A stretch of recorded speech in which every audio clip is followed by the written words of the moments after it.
Jaheem Joseph. Questions for Jaheem? Greg? So Jaheem, just start with the interception Saturday. When did you see it? When did you realize it's coming right to you? Go through that.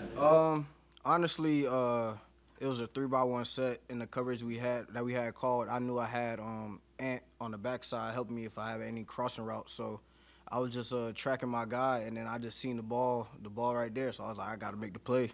And it just came right to me. So it was credit to Ant, my teammates. We always talk about doing our 111. Was that a coverage that you not used much? Was that something he didn't see, or he obviously didn't see you? Mm-hmm. I mean, we mix our coverages a lot this past game. One thing going into the week that we talked about is just disguising our looks, making everything look different, make it harder for them to see the coverages post snap. Do you feel like the coverage has improved? I mean, obviously there were issues early, and certainly very good this past week for the most part. Do you feel like you're getting better back there as a group? Definitely. I just think we got a lot of new guys. Practicing and playing games are two different things. So just every week we just we got more urgency in practice. That's something we emphasize, that we don't have the credibility to just be playing around in practice. We took practice very seriously. Coming out of the pit game, we had to take our urgency up, and we started to build trust with each other. We just growing as every week goes by. Was it a relief for the secondary to get an interception? I know Bradley got the first one. I mean, just kind of like, got one. Yeah, definitely. Somebody had to start it. Aiden dropped 2 of them. We was on them today about that. But just to get the first one going, we just gonna keep working to keep them going. You're one of those new guys. Talk about trying to ingrain yourself into a new group. I mean, you're a veteran of the college game, but how hard is it? How much does it take to develop that chemistry? Yeah, honestly, dating back when I came back to the spring, it was a smooth transition for me. All my teammates, they brought me in. It didn't even feel like I was a new guy. Honestly, they just brought me in. I felt like I was here for the past 2 years. Just a credit to my teammates, the coaches, and the culture we got here. Are you more comfortable now, though, that you've got 5 games under your belt in the system? Definitely. Like I said, practice and games are two different things. You got to get used to playing with new people. It's just a constant growth and constant strive for improvement. So what's Iowa State bring? I don't know if you've gotten too deep into the scouting. I haven't. I watched a little bit of them on the way back on the plane when I was watching Baylor. I'll probably start watching more of them today, and I don't really have an answer for you. Obviously, they're a ranked opponent, undefeated. It's a challenge that's going to be here Saturday, and we're going to be excited for it. Expand on the part about getting to know people and getting comfortable with your teammates. I mean, we watch the teams, and rosters change so much now. Explain that process a little. Man, I think it honestly comes from outside of practice, outside of workouts. You just gotta even in the locker room, just building a relationship with guys. That's definitely a part of me personally that I want to grow at. Because I'm naturally a laid back person, quiet person. So when I came here, I challenged myself I got to start being more open, start talking to people, just building better relationships. Because the closer you are as a team, the better you perform. Speak up, I guess. Yeah, definitely. On the field. Definitely, that's another thing. For me, I feel like once I build a relationship with guys, that's how I know what buttons to click, know what buttons to push them. So it's definitely it comes with confidence and growth. How tough was that for you to become a more vocal person, become, less laid back, a little bit more kind of outgoing? It took a little bit of time, honestly. To the spring ball, that was I just wanted to get to know everybody, just understand who people are. But into camp, that was one thing I focused on, just being more vocal, just talking to more guys, because I built that relationship with more people.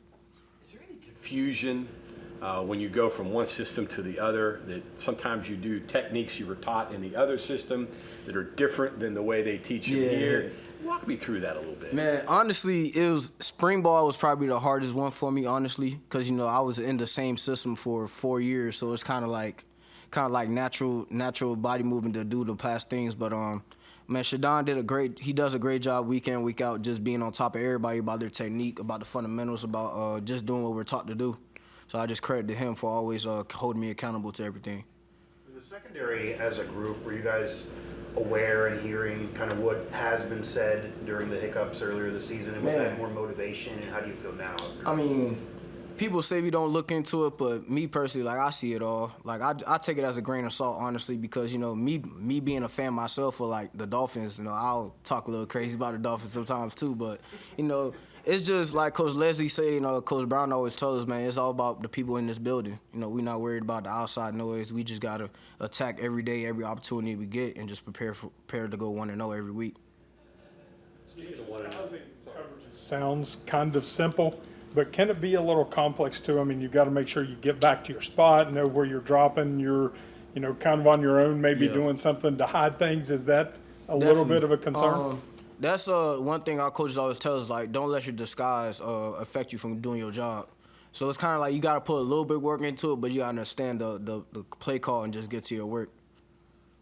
When you guys are having a game like you all had on Saturday, where the offense is putting up points, defense is making stops, can you all see each other feeding off, like, the other side of the ball? Like, do you all as defensive players feed off the offense and vice versa? Definitely. It's definitely like, especially when offense came out early, started putting up points early. We on the defensive side, we like, man, we just got to get the ball back to the offense. You know, they rolling right now. We just got to keep doing our job, keep doing what we're doing, keep the energy up, and just get it to them. And you see what they do. You were you only defended 45 plays last week? Nah. That's a low number. I mean, it's a lot easier to play defense. You only get to defend 45 of them, right? Definitely, man. It's a credit to all 11 guys that's out there, everybody involved. You know, we probably had one of our best weeks of practice going into that game last week. You know, it started in practice. We got to take every opportunity we get and go 1-0. It don't matter if it's an individual rep, a group rep. You know, it doesn't matter. Every rep is important. What was so special about practice last week that made it so good for you guys? Man, we got a standard. You know, like I said, after the Pitt game, you know, we met as a group and it was like, what we're doing in practice is just not good enough. And knowing the potential of our team and showing the spurts, in practice, we got to be consistent and always keep that high standard no matter what it is. I know it's only Monday, but do you know anything about the Iowa State's offense this year, about Rocco and what he's doing at QB and kind of his ascension and what to expect out of it? Honestly, I haven't really gotten deep into it. I just know they're a ranked opponent. They're undefeated. You know, we play them at night. It's a big time game. Fox. You know, last time it was on Fox, it wasn't a performance we wanted to show. So it's just a new challenge, a new week, and we gotta prepare. First night game for you here, but what is it about night games that gets players jacked Man, up? it's different. It kind of reminds me, you know, high school for real. You know, Friday night lights. Everything is different at night. You know, the intensity just goes up. You know, sometimes night games it's a longer wait. It's more anticipated. Like you just waiting to play. You know, but night games is always different. I love night games. It seems like the guys are faster too. Whatever reason, everybody plays faster. The game's faster. Do you feel that way as a player? Yeah, honestly, it's just I feel like it's just more energy, more intensity, because you know, it's just more build up. You know, you get a 12 o'clock click, you just wake up and play. But you know, you play at 8, you got that build up. You watching other games, just getting mentally prepared and just want to kick off. It's just time to work. Do you have any thoughts on the Cole Rush uniform, and does that add any Tough. extra juice for you? It's so hard. I'm a person, I like black, and so all black is just a different type of energy, different type of step to you. How do you spend the day when it's an 8 o'clock game? That's Me, a long time to wait. I'll probably wake up. Honestly, wake up. Don't even try to look at any football yet. Just try to just get emotionally ready for the game. And as the day goes by, you know, I start going over my reminders, my tips. I start watching a little more film. Take a peek at a couple of other games, you know, in between the breaks and meetings, and just start mentally preparing for the game later on.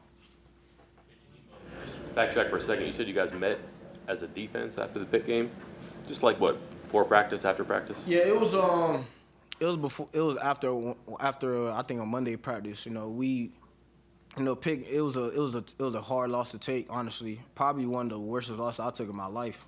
You know, being up by 10 with like 5 minutes left.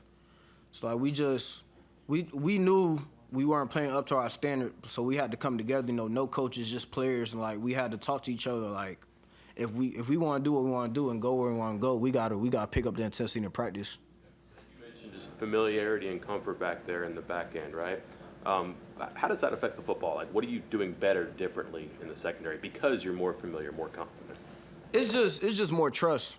Like you just know, being close to each other, that comes with communication.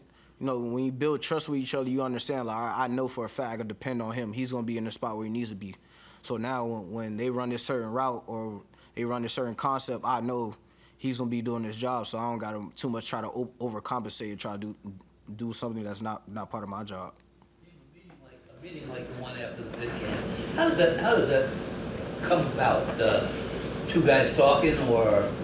Man, we just came together. You know, we texting our group chat like we gotta meet together, and we just gotta, cause you know we was 1 and 2, and the team that we have that just wasn't up to our standard. We wasn't playing to our standard either, and we didn't want to accept what we was putting on tape. You know, so we had to come together and just talk to each other, and just remind ourselves of our goals and our standard.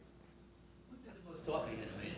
Man, it was a lot of guys, a lot of veteran guys. TB, Tyron Bradley, Josiah Trotter, Aubrey Burks. Like everybody had their time to speak. It wasn't like just a one person thing, because we got a lot of leaders on our defense.